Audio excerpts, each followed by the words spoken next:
hərbi prokurorluq da, mülki prokurorluq da, bütün güc strukturlarınızı Tərtər qatilləri idarə edir. Validə Əhmədovanın oğlu Elçin Quliyev 2017-ci ildə Tərtər işi kimi tanınan hadisələrdə işgəncələrlə öldürülüb.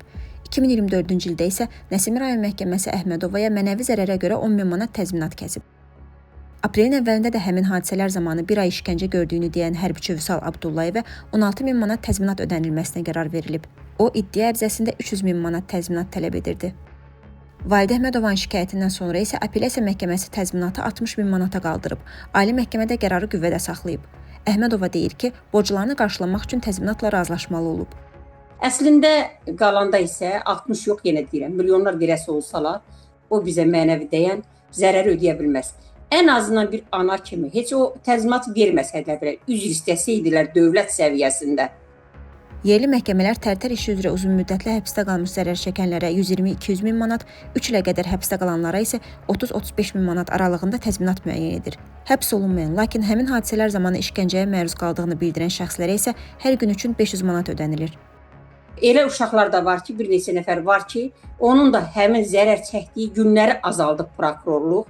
Təsəvvürün Tural Kazımova 2 gün zərər çəkmiş, özü də o uşaq nə zulm çəkib, ən ağır işgəncələr görübdür. Deməli, bu o qədər işgəncələrin qabağında 1000 manat bu uşağa təzminat kəsmişlər. Validə Əhmədova hesab edir ki, zərər çəkənlərə fərqli məbləğlərdə təzminat verilməsi hakimiyyətin onların arasındakı birliyi zəiflətmək məqsədi daşıyır.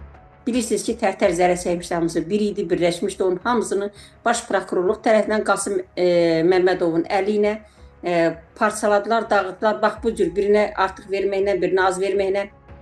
Tərtər hadisələrini araşdıran istintaq 2021-ci ildə yenilənmiş, Elçin Quliyev də daxil olmaqla dövlətə xəyanətdə ittiham olunmuş bir sıra şəxslər bəraət almışdı. Azərbaycan Xalq Parlamentinin dönəm sədri siyasi şərhçi Ərəstun Oruclu isə deyir ki, hakimiyyətin Tərtər işi ilə bağlı səhvini düzəltməsi üçün hələ edəcəyi çox şey var.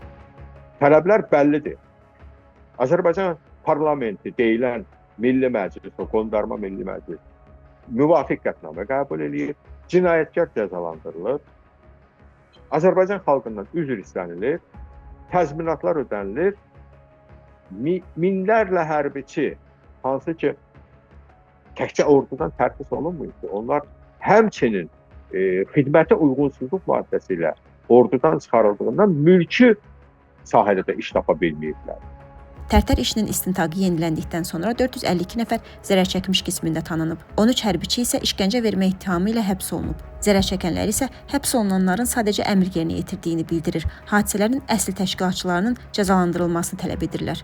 Adı hallanan vəzifəli şəxslər arasında Müdafiə naziri Zakir Həsənov, sabiq baş qərargah rəisi Nəcməddin Sadıxov, hərbi prokuror Xanlar Vəliyev və başqaları var. Lakin istintaq və məhkəmə bu şəxsləri dindirmələrə cəlb etməyib.